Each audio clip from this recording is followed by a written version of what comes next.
got to have a little bit more going on. The shape is right. Yeah, fun horse.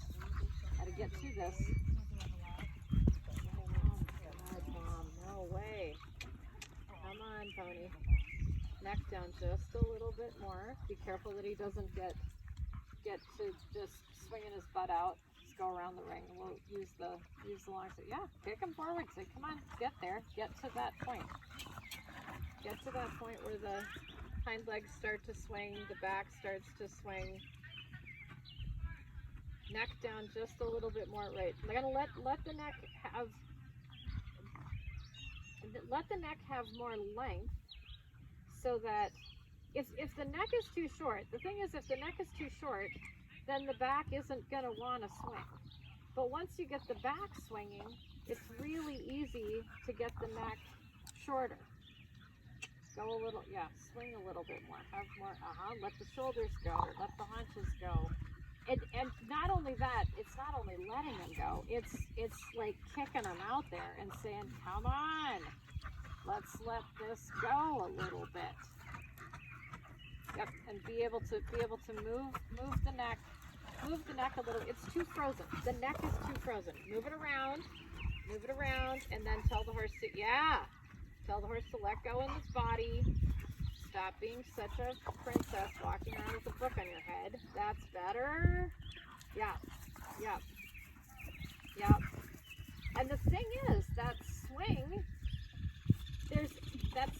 is an interesting thing, because when you're trying to get it, it feels horrible. You feel like, oh my God, everything's like all over the place. It's not very steady. How can I possibly get there? And yep, come on, horse, go. Think like a little medium trotty something. There's got to just be more going on. Come on, horse. Yes, there you got it. Little baby shoulder 4. Yay, there you go. Yeah, there you go. And then once, and again, so now straighten and get that. Okay, so somewhere, good, perfect. Somewhere when you came on the short side, it was awesome. Like I saw swing, the back was up, everything worked. Go straight, just go straight, get it more swingy. That's right. Now just do the tiniest little shoulder 4. And the second you feel that backswing go away, say, okay, and we're done with the shoulder 4. Get your butt back forward and find that right. So this is a little bit the same as what I was just saying to Leah. If you think of the backswing as a bouncy ball, okay, get the bouncy ball and then add in a little thing, a shoulder in or a little, whatever. And the second the bouncy ball goes away, say, all right, we're going to stop doing the thing. We're going to stop doing the shoulder in. We're going to stop doing the leg yield. We're going to stop doing the haunches in. We're going to stop it. Good. And we're going to get the bouncy ball back. Once you get the bouncy ball back, then it's really easy to get the thing. The transition into your shoulder 4 was easy peasy. Right. Horse is like, whoa, bouncy ball. Yes. There you go. Okay. Center line, leg yield to the right. But your goal, and I'm doing this for you for when you're training, is like, it's not about getting from point A to point B. It's about keeping the bouncy ball. Now go straight. Stop leg yielding and get a bouncy ball back. Get that swing back. The horse has to learn to do the stuff and then come up the quarter line or somewhere. I want you to leg yield, but I don't want it to just be this paint by numbers. I went from point A to point B. I did my thing. My horse is frozen like an ice cube. Great. I want the bouncy ball. I don't care if it takes you 85 laps to get a good leg yield. One good leg yield is worth, yay. And super job. You're going to find when you have this bouncy ball swing over the horse's back, the stuff is a walk in the park.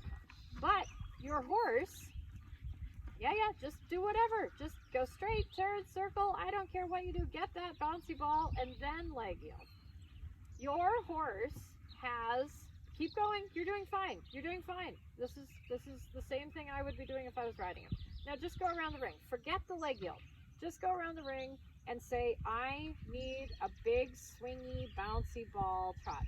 And I think I explained this to you a little bit last time, but I'm going to keep talking about it here. And if he feels good, you can do a leg yield somewhere. But what people do, and I see this all over the country, I just judged in Portland last weekend, like I saw it there too, is people take these horses that have good quality gaits and they say, okay, I need to do this stuff.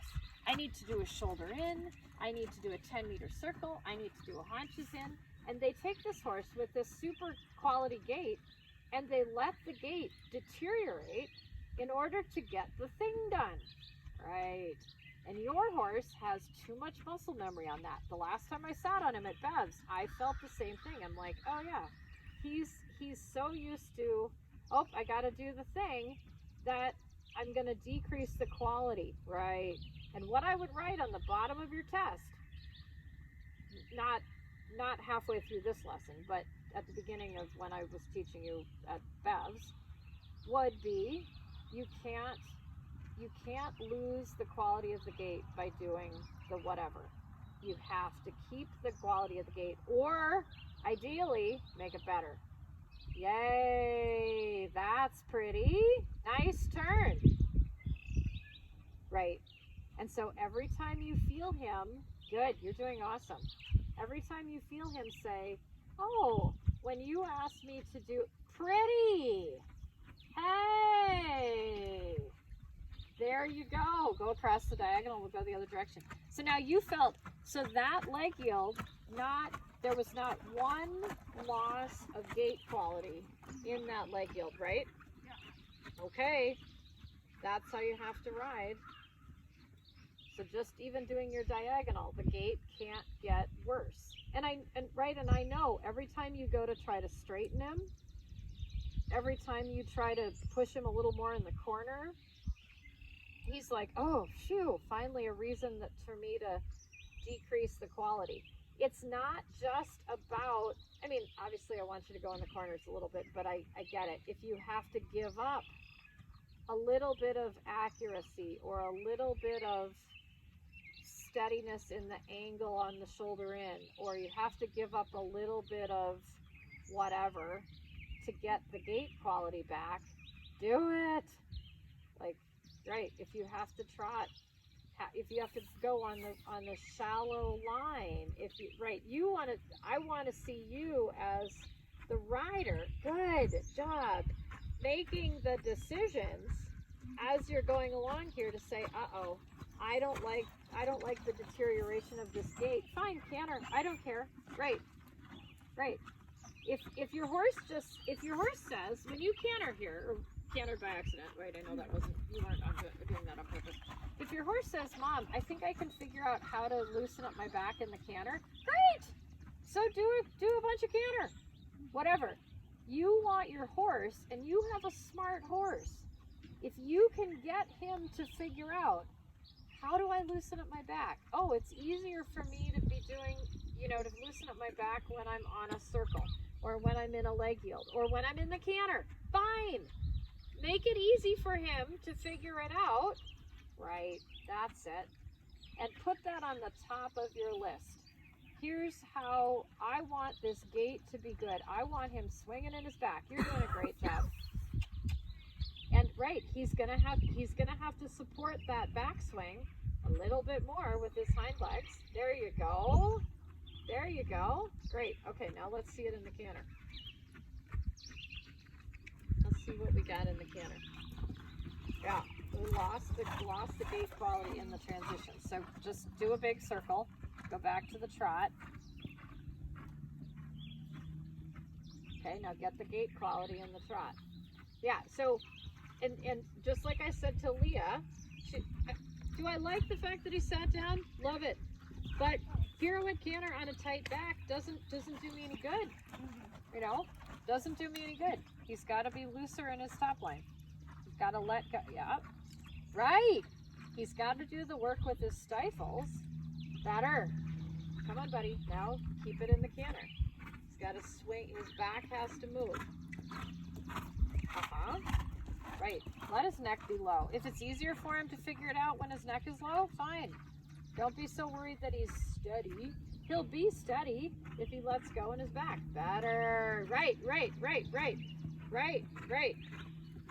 Come on, horse. Let it go. Right. And then let go every once in a while, a little bit with the pressure. Right. And see if he can, yay, see if he can hold it himself. Right. And he's going to have to struggle, and you're going to have to kick him a little bit and say, come on, buddy, come on. Hold yourself up, horse. I'm not babysitting you. I'm not babysitting you. Good boy. There you go. Nice.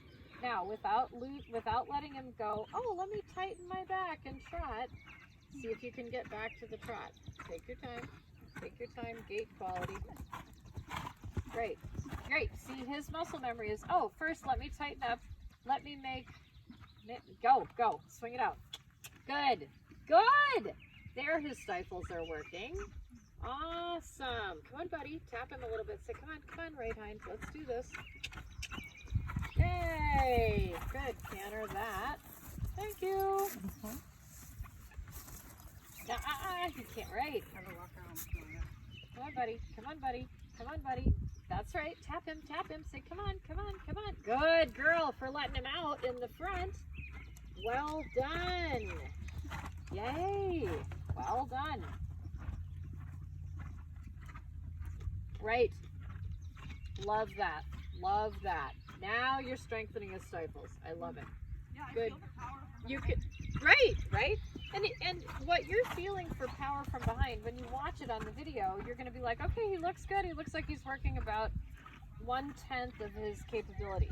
But it's correct, okay? And I'm way more empathetic for horses that are working correctly in the test than horses that are just going through doing this paint by numbers little move. Okay. Next time you go around, go across a short diagonal, like go over to B or R or something like that, and then we're going to counter. We'll do an easy counter pattern, but I want him working through his back just like this. Right. And I'm going to let you struggle through that. Again, don't go so perfect. Go sort of in the corners, but if he doesn't have to go sort of, like so deep in the corner that it becomes impossible for him, it's all right. Easy, buddy. And try to figure that out. Like, where is that line where you can make it hard enough that he still has to work correctly, but not so hard where he's like, this is so overwhelmingly hard that I'm gonna go back and decrease the quality of my gait. There you go. So now you can feel that just by counter-cantering him and making him stay good through his back, he's already quicker behind. He's already more engaged without you having to artificially like sit him down on his butt or make it. You see what I'm saying? You're letting the counter-canter in the corners do your work for you. Nice. Super. When you're ready, trot. Let it swing. Good. Make it, really powerful. Good boy. Canter. Careful not to discourage him in that moment. I mean, he doesn't have to run off, you're right, but that's it. Good. Now his back's got to feel. That was really super. So that canter depart came from his SI and his hocks, or his stifles, rather than that back tightening, right? And you can feel him starting to be like more in self-carriage, right? Yeah. Good boy. He's flatter in his balance than I want him to be, but at least he's doing it correctly. Good boy. Good. Yeah. And now you can feel that you have to kick him a little bit to make his stifles do the work, right? Yay. So before, when I was like, kick him forward or kick him